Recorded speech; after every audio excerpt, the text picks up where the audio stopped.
नमस्कार दोस्तों, परमा एजुकेशन के यूट्यूब चैनल पे आप सभी लोगों का स्वागत करते हैं। आज बात करेंगे गणित शिक्षण के महत्वपूर्ण यहाँ पे प्रश्नों पे बात करेंगे, क्योंकि आज के प्रश्न इतने अच्छे बनाए गए हैं कि ताकि आप लोगों को लगे कि हाँ, आप लोग एग्जाम में बैठे हैं और ऐसे ही प्रश्न आते हैं। तो आज गणित शिक्षण के पेडागोजी पे बात करेंगे। चलिए शुरू करते हैं अपने प्रश्नों से बिना समय गवाए हुए। बता दें कि आज के प्रश्न जितने भी हैं बहुत ही अच्छे प्रश्न हैं और हर प्रश्न को आप लोग सोच समझ के उत्तर दीजिएगा। और जो भाई बहन हमारे चैनल पर नए हैं और अभी तक हमारे चैनल को सब्सक्राइब नहीं किया है तो परमा एजुकेशन चैनल को सब्सक्राइब करने के साथ साथ क्या करिए, बेल आइकन का बटन जरूर दबाएं ताकि लाइव आने पर आप लोगों के पास एक नोटिफिकेशन पहुंच जाए। और शेयर कर दीजिए अपने अपने ग्रुपों में ताकि अधिक से अधिक लोग जुड़ सके हमारे चैनल से। तो चलिए, पीडीएफ आप लोगों को व्हाट्सएप ग्रुप में मिल ही जाता है। जिन लोगों को नहीं पीडीएफ मिलता है तो क्या करिए, मैसेज करिए। आप लोगों को ग्रुप का जो लिंक है उसे दे दिया जाएगा, आप लोग जुड़ जाइए और वहां से आप लोग पीडीएफ प्राप्त कर सकते हैं। तो चलिए शुरू करते हैं। यहाँ पे अपने पहले प्रश्न से सभी लोग आ जाइए, जल्दी से आ जाइए। तो शुरू किया जा रहा है। चलिए शुरू करते हैं अपने पहले प्रश्न से।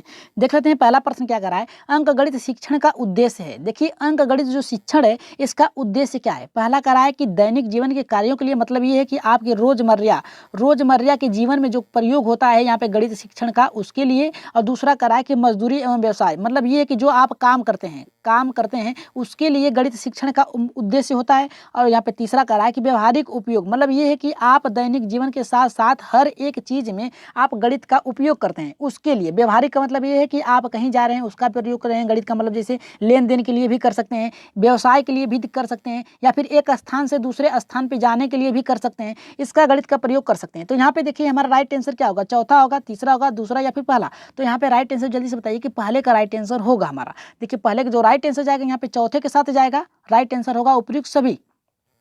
दूसरे प्रश्न पे आगे बढ़ते हैं, देख लेते हैं दूसरा प्रश्न यहाँ पे क्या करा है। और हम बताएं दूसरे प्रश्न के बाद थोड़ा सा टॉपिक से जो बहुत महत्वपूर्ण है और उन्हीं टॉपिक से आप लोगों का प्रश्न बनाया जाएगा। तो चलिए यहाँ पे दूसरा देख लेते हैं। यहाँ पे दूसरा हमारा ये करा है कि गणित की सर्वप्रथम विकसित शाखा है। विकसित शाखा का मतलब ये है कि कहाँ से शुरू किया गया है गणित का निर्माण किस शाखा से शुरू हुआ है। पहला यहाँ पे करा है कि गणित अंक गणित, दूसरा बीज गणित, तीसरा सांख्यिकी गणित और यहाँ पे चौथा करा है कि ज्यामिति गणित। तो राइट आंसर यहाँ पे क्या होगा, राइट आंसर क्या होगा, पहला होगा अंक गणित, दूसरा है बीज गणित, तीसरा है सांख्यिकी, चौथा है ज्यामिति। तो यहाँ पे इसका देखिए कह रहा है कि सर्वप्रथम विकसित शाखा, मतलब किससे सभी शाखाएं निकली है। अगर हम लोग यहाँ पे अगर उत्तर की बात करें तो राइट आंसर यहाँ पे पहले के साथ जाएगा। देखिए गणित में भी 1, 2, 3 अंकों का प्रयोग होता है, बीज गणित में भी अंकों का प्रयोग किया जाता है और कुछ शब्द जो प्रयोग किए जाते हैं यहाँ पे। फिर सांख्यिकी भी देखिए संख्या का प्रयोग किया जाता है। तो यहाँ पे सीधे सीधे हम कह सकते हैं कि अंक गणित से ही सभी शाखाओं का निर्माण हुआ है। तो यहाँ पे राइट आंसर जाएगा हमारा, यहाँ पे पहले के साथ जाएगा। चलिए आगे बढ़ते हैं। और याद रखिएगा अंक गणित की स्वतः ही एक भाषा होती है, याद रखिएगा अंक गणित स्वतः ही एक भाषा है। तो यहाँ पे देखिए हम बात करेंगे कुछ महत्वपूर्ण फैक्ट के बारे में, इसी से प्रश्न आप लोगों के अब बनाए जाएंगे। 2 फैक्ट हैं, एक ये एक पेज और है। तो चलिए यहाँ पे देख लेते हैं क्या कर रहा है। सामुदायिक जीवन में गणित का स्थान। देखिए सामुदायिक हमारे जीवन में, जो हमारे परिवेश में गणित का क्या स्थान है। यहाँ पे पहला करा है टॉपिक्स हमारा ये करा है कि मनुष्य एक सामाजिक प्राणी है तथा यहाँ पे मानव जीवन के एक दूसरे परस्पर सहयोग पर निर्भर करता है। समाज जीवन यापन करने के लिए, यानी समाज में सामाजिक क्रियाओं को जीवन यापन करने के लिए यहाँ पे गणित विज्ञान अत्यधिक आवश्यकता होती है, क्योंकि समाज में लेन देन, व्यापार, उद्योग, व्यवसाय गणित पर निर्भर करते हैं। एक स्थान से दूसरे स्थान पर जाने के लिए भी समाज के विभिन्न अंगों के निकट लाने के लिए सहायता विभिन्न समाज संस्थाओं को दूर यहाँ पे दूर करने के लिए गणित का प्रयोग, यानी लेन देन, एक स्थान से जाने के लिए, आने के लिए, किसी को पास बुलाने के लिए, किसी को दूर बनाने के लिए क्या करते हैं, यहाँ पे गणित का स्थान है जिसका उपयोग करके आप क्या करते हैं, अपने व्यवहारिक जीवन को सुलभ बनाते हैं। और यहाँ पे देखिए दूसरा करा है आदर्श शिक्षा वही है जो बालक को प्रारंभ से ही समाज के लिए योग्य बनाने के में सहायता प्रदान करती है। नेपोलियन ने गणित के सामाजिक महत्व को स्वीकार करते हुए स्पष्ट किया कि गणित की उन्नति एवं वृद्धि देश की जनता से संबंधित है। यहाँ पे देखिए किसने कहा है, नेपोलियन ने कहा है। हो सकता है प्रश्न आ जाए, याद रखिएगा। और यहाँ पे तीसरा करा है नेक्स्ट टॉपिक से कि समाज में गणित के उपयोग के बिना रहना संभव नहीं है, मतलब समाज में आप गणित का प्रयोग करेंगे बिना इसके रहना आपका संभव नहीं है। जैसे क्या होता है, किसी से सामान लेंगे तो उसको क्या करेंगे, आप काउंट करेंगे या फिर इस संख्या के रूप में हमने इतनी संख्या दी है या फिर इतना चीज दिया है, इतनी वस्तुएं दी हैं जिसका उपयोग करते हुए आप गणित को हटा नहीं सकते हैं। तो यहाँ पे देखिए नेक्स्ट टॉपिक है नैतिक मूल्य। देखिए यहाँ से फिर इसके बाद एक टॉपिक और है हमारा, फिर इसके बाद प्रश्नों पे आगे बढ़ रहे हैं। यहाँ पे देखिए हमारा दूसरा करा है नैतिक मूल्य और गणित। देखिए नैतिक मूल्य और गणित क्या है, यहाँ पे करा है कि गणित पढ़ने से बच्चों में स्वच्छता, यथार्थता, समय और पाबंदी, सच्चाई, ईमानदारी और आत्मसम्मान, आत्मविश्वास, अच्छा बुरा सोचने की शक्ति आदि गुणों का विकास होता है, जो कि हमारा नैतिक से हो गया। और स्वयं ही स्वयं ही हो जाता है। इस प्रकार गणित अध्ययन चरित्र निर्माण के उत्थान में सहायता करती है। मतलब ये है कि गणित के द्वारा बालक जो होता है अच्छे, सही, गलत और यहाँ पे सभी चीज़ों को क्या करता है, ज्ञान प्राप्त कर लेता है और उसके द्वारा नैतिक मूल्यों का विकास होता है। अब यहाँ पे बात करेंगे नेक्स्ट हमारा सांस्कृतिक मूल्य और गणित। यहाँ से प्रश्न आप लोगों को बनेंगे, याद रखिएगा जो टॉपिक्स बनाई जा रहे हैं यहाँ से प्रश्न आप लोगों को बनेंगे। अगला है टॉपिक्स हमारा कि किसी राष्ट्रीय समाज की संस्कृति की अपनी कुछ अलग विशेषताएं होती हैं। प्रत्येक समाज राष्ट्र की संस्कृति अनुमान उस राष्ट्र के निवासियों, रीति रिवाज, खान पान और रहन सहन और भाषा से सम्मिलित हो सकती है। मतलब ये है कि एक राष्ट्र की आप निर्माण करने में उसकी कितनी भूमिका है, वहाँ के रहने वाले व्यक्तियों से और वहाँ के बोलचाल की भाषाओं से आप पता लगा सकते हैं कि उस देश की नींव कितनी मजबूत है। और आगे वाला हमारा ये है कि मनोवैज्ञानिक मूल्य और गणित। देखिए मनोवैज्ञानिक और मूल्य में गणित में क्या महत्व है, यहाँ पे देखिए कह रहा है कि शिक्षा मनोवैज्ञानिक दृष्टिकोण से भी उपयोगी है। गणित के अध्ययन से बालकों की मनोवैज्ञानिक और संस्थाओं की पूर्ति होती है। मतलब ये है कि उनकी आवश्यकताओं की पूर्ति होती है और गणित में क्रियाओं एवं अभ्यास पर अधिक बल दिया जाता है, जिसके कारण गणित का ज्ञान अधिक अस्थायी होता है। मतलब ये है कि मनोविज्ञान में अधिक चीज़ों का बल दिया जाता है, जिसके कारण करके सीखने से क्या होता है, बालक की जो ज्ञान है वो अस्थायी होता है। और नेक्स्ट है मनोवैज्ञानिक दृष्टिकोण से संबंधित मूल्य और गणित। ये देखिए हमारा लास्ट है, इसके बाद हम लोग प्रश्नों को सॉल्व करेंगे। यहाँ पे देखिए गणित का अध्ययन करने से बच्चों की समस्याओं का सामना करने के लिए एक विशेष प्रकार की विधि का प्रयोग, यहाँ पे देखिए प्रयोग होगा, परीक्षण मिलता है, जिससे छात्र नियमित कार्य करने में, यहाँ पे कह रहे हैं जिससे हम मनोवैज्ञानिक ढंग कर, यानी जो नियमित कार्य करते हैं बालक, यहाँ पे जो होती है समस्याओं को सॉल्व करते हैं, गणित का प्रयोग करने से बालक में तर्क करने की शक्ति विकसित होती है, जिससे क्या होता है मनोवैज्ञानिक ढंग भी हम कर सकते हैं। तो यहाँ पे देखिए अब बात करेंगे अपने प्रश्नों पर। अगर प्रश्नों को सॉल्व करने के लिए तैयार हैं तो एक बार यस करिए, यस करिए, क्योंकि प्रश्न अब शुरू हो गए हैं और आप लोगों का स्कोर जो रहेगा यहाँ पे 16 प्रश्नों में से आप लोगों का स्कोर 14 प्लस रहेगा, याद रखिएगा। देखते हैं कितने लोगों का सही होता है। और तीसरा हमारा ये करा है कि मनुष्य के जीवन की जिन गतिविधियों में गणित का सर्वाधिक प्रयोग होता है वह क्या है। यहाँ पे पहला करा है मनोवैज्ञानिक, दूसरा सांस्कृतिक, तीसरा सामाजिक, चौथा करा है कि आर्थिक। तो यहाँ पे तीसरे का राइट आंसर हमारा क्या होगा, अभी अभी आप लोगों ने ऊपर पढ़ा है, तो राइट आंसर यहाँ पे तीसरे का क्या होगा, मनुष्य के जीवन की जिन गतिविधियों में, यानी जिस गतिविधि में सर्वाधिक प्रयोग होता है, किसमें, मनोवैज्ञानिक में, सांस्कृतिक में, सामाजिक में और यहाँ पे आर्थिक में। तो गणित का प्रयोग सबसे ज्यादा किस में होता है, मनोविज्ञान में होता है, संस्कृत में होता है, समाज में होता है या फिर आर्थिक चीज में होता है। तो राइट आंसर क्या होगा, जल्दी से बताइए। देखिए समाज में बाल क्या करता है, बालक रहता है और मनुष्य रहता है, अपने लेन देन की क्रियाओं को पूरा करता है। तो आपके हिसाब से प्रश्न कौन सा जाएगा, यहाँ पे दूसरा होगा या यहाँ पे तीसरा या फिर चौथा होगा। देखिए राइट आंसर जो जाएगा हमारा यहाँ पे चौथे के साथ जाएगा, समाज में नहीं। समाज में रहेगा तभी तो आर्थिक स्थितियों को पूरा करने के लिए गणित का प्रयोग करेगा। राइट आंसर जाएगा यहाँ पे चौथे के साथ जाएगा। आगे बढ़ते हैं, चौथे प्रश्न पे देख लेते हैं। चौथा प्रश्न यहाँ पे क्या कर रहा है, देखिए चौथा प्रश्न ये करा है कि गणित का सामुदायिक महत्व है। सामुदायिक महत्व क्या है, महत्वपूर्ण। यहाँ पे देखिए सामुदायिक महत्व है और महत्वपूर्ण भी है। क्या है, नैतिक दृष्टिकोण से, दूसरा करा है कि सामाजिक दृष्टि से, तीसरा करा है सांस्कृतिक दृष्टि से और चौथा करा है कि यह सभी। तो राइट आंसर चौथे का हमारा यहाँ पे क्या होगा, जल्दी से बताइए कि चौथे का राइट आंसर क्या होगा हमारा, कि गणित का सामुदायिक मतलब समाज में रह के आप किस प्रकार से गणित का प्रयोग करते हैं और उसका महत्वपूर्ण स्थान क्या है, नैतिक दृष्टि से है या फिर यहाँ पे सामाजिक दृष्टि से है, सांस्कृतिक दृष्टि से है या फिर सभी। देखिए इसका राइट आंसर जो जाएगा सीधे सीधे हमारा यहाँ पे चौथे के साथ जाएगा, क्योंकि गणित का प्रयोग आप नैतिक जीवन के साथ कर सकते हैं, यानी आपकी अच्छा बुरा का भी ज्ञान हो सकता है। समाज में रह के समाज के लेन देन की क्रियाओं को कर सकते हैं। सांस्कृतिक यानी आपकी बोलचाल की भाषा उस देश की रहन सहन और उसके कार्य करने की क्षमता पर निर्भर करता है। तो ये देखिए हमारा तीनों सही है, तो हमारा राइट आंसर जाएगा चौथे के साथ जाएगा। आगे बढ़ते हैं, पांचवें प्रश्न पे देख लेते हैं। पांचवा प्रश्न यहाँ पे क्या करा है, देखिए पांचवा प्रश्न ये करा है कि गणितीय पदों को परिभाषित करने का सामुदायिक उद्देश्य है। देखिए यहाँ पे फिर सामुदायिक की बात किया है कि गणितीय पदों को परिभाषित करने के, यानी जो गणित के पद हैं उसको परिभाषित करने के लिए सामुदायिक उद्देश्य क्या है, ज्ञानात्मक, भावात्मक, व्यवहारगत और यहाँ पे चौथा करा है कि क्रियात्मक। तो पांचवें का राइट आंसर क्या होगा हमारा, यहाँ पे देखिए यहाँ पे क्रियात्मक क्या होगा, यानी कर रहा है बालक, करके सीखने की बात करा है, करके सीखने की बात करा है, लेकिन किसके द्वारा करेगा, व्यवहार के द्वारा ही तो करेगा। तो राइट आंसर जाएगा यहाँ पे तीसरे के साथ जाएगा। ज्ञानात्मक नहीं होगा, भावनात्मक नहीं होगा, क्रियात्मक नहीं होगा, सीधे सीधे व्यवहार, यानी बालक को अगर कुछ आएगा ही नहीं तो गणित का प्रयोग नहीं कर सकता है। तो यहाँ पे राइट आंसर जाएगा यहाँ पे व्यवहार, यानी बालक का व्यवहार, उसका सोचने का नजरिया क्या है, उसके आधार पर क्या होता है, यहाँ पे गणित पदों का परिभाषित करने का सामुदायिक उद्देश्य होता है। समाज में रहा है तो अपने यहाँ पे देखिए समाज कहा है तो समाज में व्यवहार के द्वारा ही तो करेगा क्रियात्मक कार्य। तो राइट आंसर जाएगा तीसरे के साथ जाएगा। आगे बढ़ते हैं छठे प्रश्न पे। देखते हैं छठा प्रश्न कितने लोगों का सही होता है। अब देखिए छठा प्रश्न ये करा है, गणित एक विज्ञान है, विज्ञान जिसकी सहायता से आवश्यक निष्कर्ष निकाले जाते हैं। यह कथन किसका है? मतलब ये है कि गणित एक विज्ञान है जिसकी सहायता से आवश्यक निष्कर्ष निकाले जाते हैं। ये किसका कथन है? पहला करा है न्यूटन का, दूसरा पियर्स का, तीसरा आइंस्टीन का, चौथा करा है आर्यभट्ट का। तो छठे का राइट आंसर क्या होगा? जल्दी से बताइए कि राइट आंसर क्या होगा। ऊपर आप लोगों को बताया गया, अगर ध्यान दिए होंगे तो आप लोगों को पता चल गया होगा कि राइट आंसर जाएगा यहाँ पे दूसरे के साथ जाएगा। पियर्स ने कहा है कि गणित एक विज्ञान है। विज्ञान का मतलब ये है कि गणित का प्रयोग करके आप अन्य विषयों को सॉल्व कर सकते हैं। जैसे गणित का प्रयोग विज्ञान में भी कर सकते हैं, प्रायोगिक कार्य में भी कर सकते हैं, लेन देन में भी कर सकते हैं। तो गणित क्या है? विज्ञान का मतलब ये है कि विज्ञान में भी आप प्रयोग करते हैं, तर्क करते हैं, और गणित में भी तर्क करके क्या करते हैं? यहाँ पे प्रश्नों को सॉल्व करने का प्रयास करते हैं। तो राइट आंसर यहाँ पे जाएगा दूसरे के साथ जाएगा। आगे बढ़ते हैं सातवें प्रश्न पे, देख लेते हैं सातवां प्रश्न यहाँ पे क्या कर रहा है।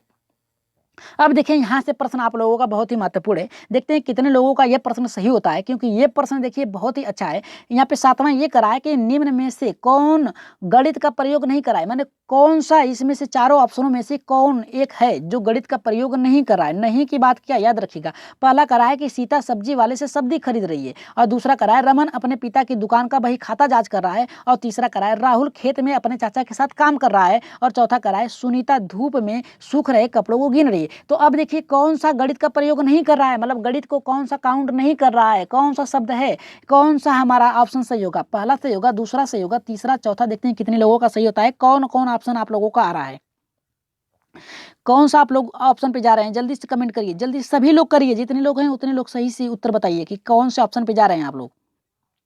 पहला होगा, दूसरा, तीसरा, चौथा। देखिए इसका जो राइट आंसर जाएगा हमारे यहाँ पे सातवें का, वो जाएगा सीधे सीधे तीसरे के साथ जाएगा। याद रखिएगा तीसरे के साथ। अब बताते हैं कैसे जाएगा। देखिए कहा है गणित का प्रयोग नहीं कर रहा है। देखिए यहाँ पे सीता जो है सब्जी वाले से सब्जी खरीद रही है, तो सब्जी खरीदने के लिए क्या करेगी? 1, 2, 3 या फिर 10 रुपये का मूल्य चुकाएगी। याद रखिएगा यहाँ पर भी गणित का प्रयोग हुआ। अब देखिए रमन अपने पिता की दुकान का बही खाता। देखिए बही खाता का मतलब ये है कि उधारी, जो उधारी है उसे जांच रहा है कि कितने किसके पास कितना हमारा पैसा बाकी है। तो यहाँ पर भी लेन देन की बात हुआ, 400-500 रुपये उधारी होंगे। और यहाँ पे देखिए चौथा करा है सुनीता धूप में कपड़े। देखिए कपड़े जो धूप में यहाँ पे जो फैलाए गए हैं, तो क्या करिए सुनीता जो करिए कि क्या करिए कि कपड़ों को गिन रही है कि हमने इतने कपड़े डाले थे और इतने कपड़े उठा लिए हैं। तो यहाँ पर भी गिनती का प्रयोग करिए, 1, 2, 3, 4 करके काउंट करिए। लेकिन यहाँ पे राहुल अपने खेत में चाचा के साथ काम कर रहा है, तो उसमें वो फरसे को थोड़े नहीं गिन रहा है, कुदाल को थोड़े नहीं गिन रहा है, मिट्टियों को थोड़े नहीं गिनेगा। यहाँ पे सीधे सीधे कहा है कि खेत में अपने चाचा के साथ काम कर रहा है, मतलब काम कर रहा है, कोई भी कर रहा है, तो वहाँ पे काउंट नहीं करेगा।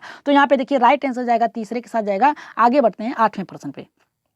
देखिए आठवां प्रश्न भी बहुत ही महत्वपूर्ण है। आठवां प्रश्न सबसे लाजवाब है, इसलिए लाजवाब है क्योंकि गणित के ज्ञान से संबंधित है। तो यहाँ पे देखिए आठवां ये करा है कि गणित का ज्ञान समाज में जीने के लिए प्रत्येक को होना आवश्यक है, हो जाता है, आवश्यक माना जाता है। क्योंकि देखिए मतलब ये है कि समाज में आपको रहना है तो आपको गणित का ज्ञान होना बहुत ही आवश्यक है। क्योंकि किस लिए? यहाँ पे देखिए पहला ये करा है कि गणित शिक्षण व्यवहारगत होता है, इसलिए आपको गणित का ज्ञान होना जरूरी है। और यहाँ पे दूसरा करा है कि बहुत सी सामाजिक क्रियाएं गणित पर निर्भर होती है, मतलब ये है कि समाज में जो भी कार्य होते हैं अधिक से अधिक कार्य आपके गणित पर निर्भर करते हैं, इसलिए आपको गणित का ज्ञान होना जरूरी है। तो अब देखिए हमारा यहाँ पे तीसरा करा है कि गणित व्यक्ति में तर्कात्मक कौशल का विकास करता है, मतलब ये कि गणित के द्वारा आप क्या करते हैं, जब प्रश्नों को सॉल्व करते हैं, जब किसी को लेन देन के कार्य करते हैं, तो आप सोचते हैं कि हमारा इतना पैसा बचा था, इतना हमें लौटाना है, इतना हमारे ऊपर बकाया था। तो यहाँ पे देखिए आप क्या करते हैं, यहाँ पे अपने गणित यहाँ पे तर्कात्मक यानी तर्क का प्रयोग करते हैं। और चौथा करा है उपयुक्त सभी, जब व्यवहारगत है गणित, ऊपर ही पढ़ा है आपने, सामाजिक क्रियाओं पे गणित का निर्भर करती है, समाज में रह के गणित पर निर्भर करती है, तो ये भी सही है। तर्कात्मक कौशल भी सही है। तो राइट आंसर सीधे सीधे बिना सोचे समझे हमारा जाएगा, चौथे के साथ जाएगा। आगे बढ़ते हैं नवा पे, देख लेते हैं नवा हमारा यहाँ पे क्या करा है। देखिए नवा प्रश्न ये करा है कि गणित की समाज में आवश्यकता होती है। देखिए गणित की समाज में किस प्रकार से आवश्यकता है। पहला करा है कि लेन देन में, दूसरा करा है हमारा कि व्यवहार व उद्योग में, तीसरा करा है 1 और 2 दोनों सही है, और चौथा करा है उपयुक्त में से कोई नहीं। तो 9वें का राइट आंसर होगा क्या? जल्दी से बताइए कि गणित का समाज में आवश्यकता है, समाज में रहने के लिए गणित की आपकी आवश्यकता है। तो यहाँ पे देखिए लेन देन, गणित का प्रयोग तो लेन देन में आप करते हैं, तो ये भी आपका सही है। और दूसरा करा व्यवहार व उद्योग में, यानी आपके जो व्यवहारिक यानी आपके दैनिक जीवन में जो गणित का प्रयोग हो रहा है उसके लिए, और उद्योग में आपका बकाया राशि, आपको कितना पैसा देना है, कौन सी सामान बेचनी है, उद्योग के प्रयोग में कर सकते हैं। इस आधार पर हमारा दोनों सही है, चौथा हमारा गलत है। हमारा राइट आंसर जाएगा तीसरा। अब आगे बढ़ते हैं अपने 10वें प्रश्न पे। देख लेते हैं 10वां प्रश्न हमारे यहाँ पे क्या करा है। देखिए ये भी प्रश्न बहुत ही अच्छा है। करा है हमारा, ये करा है कि गणित की उन्नति और वृद्धि देश की संपन्नता से संबंधित है। निम्न में से किसका कथन है? मतलब ये है कि गणित की जो उन्नति है उसकी वृद्धि संपन्नता, मतलब संपन्न देश उसके उससे संबंधित है। किससे? ये किसका कथन है? तो पहला करा स्किनर महोदय का है, दूसरा नेपोलियन का है, तीसरा जीन पियाजे ने है, चौथा करा कि इनमें से कोई नहीं। देखिए ऊपर के प्रश्न में ही दूसरे ही चैप्टर में आप लोगों को बताया गया था कि गणित उन्नति और यहाँ पे वृद्धि उसके देश की संपन्नता से संबंधित है। मतलब कितना संपन्न है, उसकी भाषा, रहन सहन, बोलचाल की भाषा उस पर निर्भर करती है। तो ये कथन किसका है? 10वें का राइट आंसर क्या होगा? जल्दी से बताइए कि पहला होगा, दूसरा, तीसरा या फिर चौथा। देखिए इसका राइट आंसर जो जाएगा हमारा यहाँ पे हमारा दूसरे के साथ जाएगा नेपोलियन। हमने कहा था हो सकता है यहाँ से प्रश्न आ जाए। आप लोग देखिए यहाँ पे प्रश्न आ गए हैं तो ध्यान दिया होगा। तो ये प्रश्न आप लोगों का बहुत ही, जिन लोगों ने ध्यान दिया उनका पहले उत्तर आ गया था। तो यहाँ पे राइट आंसर जाएगा, दूसरे के साथ जाएगा। आगे बढ़ते हैं 11वें प्रश्न पे। देख लेते हैं 11 का प्रश्न यहाँ पे हमारा क्या करा है।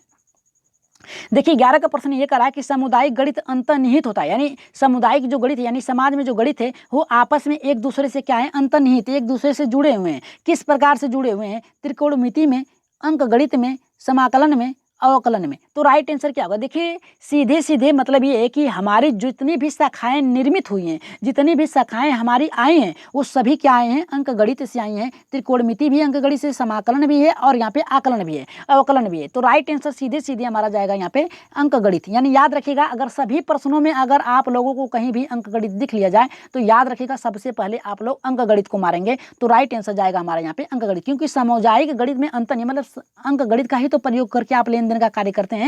आप त्रिकोणमिति का प्रयोग करेंगे क्या? अवकलन का प्रयोग करेंगे लेन देन के लिए? नहीं, अंक गणित का प्रयोग करेंगे। मतलब ये कि साधारण जो आपका जो जोड़ घटाना की, गुणा भाग की जो क्रम है उसका प्रयोग करेंगे। तो यहाँ पे देखिए 12 का हमारा ऑप्शन ये करा है कि विद्यालय पाठ्यक्रम में गणित का महत्व क्या है। यानी विद्यालय में पढ़ाने के समय में पाठ्यक्रम में गणित का महत्व क्या है। पहला करा है कि बच्चों को सामाजिक गतिविधि में सक्रिय भूमिका निभाने में सक्षम बनाना, और दूसरा करा है कि बच्चों में नैतिक मूल्यों का विकास करने के लिए, और यहाँ पे तीसरा करा है कि बच्चों के बौद्धिक स्तर का विकास करने के लिए, और चौथा करा है उपयुक्त सभी। तो राइट आंसर 12 का क्या होगा? देखिए 12 का राइट आंसर हमने टिक मार दिया है पहले, तो राइट आंसर जाएगा यहाँ पे चौथे के साथ जाएगा। क्योंकि विद्यालय में जो होता है सामाजिक गतिविधि, यानी उनकी गतिविधि जो आधारित है प्रश्न को सक्रिय भूमिका निभाने में सक्षम बनाना, यानी उनके ही परिवेश से जुड़ी हुई घटनाओं को उनके साथ परिवेश में, उनके दैनिक जीवन में जोड़ के यहाँ पे गणित शिक्षण का प्रयोग करना चाहिए। और यहाँ पे करा है कि नैतिक मूल्य, यानी देखिए ऊपर ही आप लोगों को नैतिक मूल्यों का विकास किया गया है कि बालक झूठ बोलना, सही बोलना, गलत सही की पहचान करना, ये नैतिक मूल्यों के अंतर्गत आएगा, और इसका विकास बालक में गणितीय पद्धति के अनुसार होता है।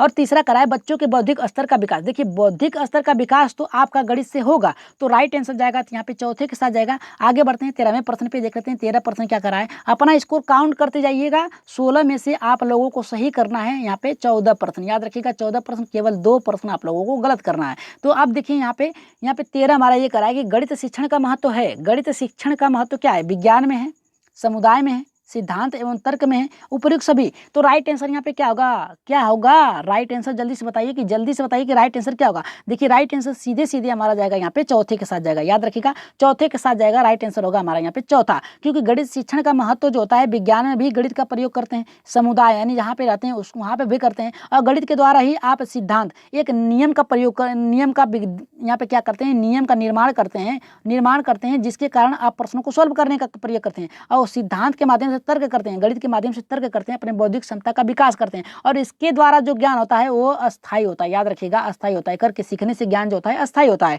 और उपयुक्त सभी, अगर तीनों हमारा सही है तो राइट आंसर चौथे के साथ जाएगा। आगे बढ़ते हैं 14वें प्रश्न पे। देखते हैं 14 का प्रश्न कितने लोगों का सही होता है, क्योंकि ये प्रश्न थोड़ा सा हट के है सभी प्रश्नों से। इस प्रश्न को आप लोगों को 5 सेकंड के अंदर उत्तर देना है, और सभी लोग लाइक कर दीजिए। एक बार फिर से कर रहे हैं, अभी तक नहीं कहा था लेकिन अभी कर रहे हैं कि लाइक कर दीजिए, और लास्ट में क्या करिए, प्रश्न देखने के बाद शेयर कर दीजिएगा अपने अपने ग्रुपों में। और जो भाई बहन नए हैं और सब्सक्राइब जरूर कर लीजिएगा, विनती कर रहे हैं आप लोगों से। और 14 का हमारा ये करा है कि आदर्श शिक्षा वह है जो बालक को के लिए योग्य नागरिक बनाने की सहायता प्रदान करता है। तो कौन सा है आदर्श शिक्षा? कौन सा है? पाठ्य पुस्तकीय ज्ञान, समाज सहभागी, यहाँ पे सहायक सामग्री, और चौथा करा है कि ये सभी। तो 14 का राइट आंसर क्या होगा? देखिए यहाँ पे करा है कि आदर्श शिक्षा वह है जो बालकों को उसके योग्य बनाता है। किसके योग्य बनाता है? पाठ्य पुस्तक के योग्य बनाता है, समाज के योग्य बनाता है, सहायक सामग्री के, या फिर उपयुक्त सभी। तो राइट आंसर क्या होगा? जल्दी से बताइए कि राइट आंसर क्या होगा। देखिए चौथा हमारा नहीं होगा, राइट आंसर जाएगा समाज। समाज होगा, क्योंकि यहाँ पे देखिए आदर्श शिक्षा यानी शिक्षा में ही तो आपका पाठ्यक्रम आ जाएगा। सहायक सामग्री तो यहाँ पे पाठ्य पुस्तक के अंतर्गत आएगा, लेकिन हम किस लिए उसे बना रहे हैं, आदर्श शिक्षा किस लिए दे रहे हैं, ताकि वो समाज में रह के समाज की गतिविधियों में ढल सके, उसकी उपयोगिता को शामिल कर सके, अपनी कार्य क्षमता कुशलता को रख सके, योग्य साबित कर सके। तो समाज में ही तो बालक रहेगा, क्या पाठ्यपुस्तक में बालक रहेगा? आदर्श जीवन पाठ्यपुस्तक के लिए होता है, सहायक सामग्री के लिए होता है। अगर एक भी गलत हो गया तो चौथा हमारा गलत है। राइट आंसर सीधे जाएगा, यहाँ पे दूसरे के साथ जाएगा। यहाँ पे देखिए हमारा यहाँ पे चौथा गलत होगा, याद रखिएगा चौथा गलत होगा, क्योंकि आदर्श जीवन किसके लिए आप बनाते हैं? समाज में रहने के लिए तो बनाते हैं। तो राइट आंसर जाएगा चौथे के साथ, पहले के साथ दूसरे के साथ जाएगा। आगे बढ़ते हैं यहाँ पे 15वें प्रश्न पे। ये प्रश्न भी देखिए बहुत ही अच्छा है, देखते हैं कितने लोगों का सही होता है। गणित तर्क संगत यथार्थ कथन तथा सत्य बोलने की सामर्थ्य प्रदान करता है, निम्न में से किसका कथन है? स्किनर का है, गप्पे का है, डटन का है, पियाजे का है। तो यहाँ पे राइट आंसर 15 का क्या होगा? जल्दी से बताइए कि 15 का राइट आंसर क्या होगा, क्योंकि अगले जो गणित की क्लास चलाई गई थी उसमें ये आंसर था हमारा यहाँ पे डटन। तो डटन हमारा राइट आंसर होगा। आगे बढ़ते हैं 16वें प्रश्न पे, देख लेते हैं 16 का प्रश्न कितने लोगों का सही होता है। देखिए 16 का ऑप्शन हमारा ये प्रश्न ये करा है कि एक शिक्षक शिक्षार्थियों को दैनिक जीवन में गणित का अनुप्रयोग विषय के साथ यहाँ पे करा है कि गणित जनरल, यानी जनरल का मतलब ये कि पत्रिका तैयार करने के लिए यहाँ पे बढ़ावा देता है। ये गतिविधि किससे संबंधित है? इसका उत्तर आप लोग कमेंट बॉक्स में देंगे सभी लोग। यहाँ पे देखिए कह रहा है कि गणित संकल्पना और उसके अनुप्रयोग से संबंधित बैठाने और अपने ज्ञान तथा विचारों को साझा करने में शिक्षार्थियों की सहायता करना। और दूसरा करा है शिक्षार्थियों की गणितीय संकल्पना की परीक्षा करना। और तीसरा करा है अपने ज्ञान और समझ को साझा करने के लिए शिक्षार्थियों की अवसर प्रदान करना। चौथा करा है कि गणित की समझ में शिक्षार्थियों की सहायता करना। देखिए यहाँ पे अवसर दिया है, यहाँ पे संकल्पना दिया है, और यहाँ पे अनुप्रयोग करना और सहायता देना, और यहाँ पे शिक्षार्थियों की सहायता करना। तो राइट आंसर क्या होगा, इसका कमेंट बॉक्स में आप लोग उत्तर देंगे।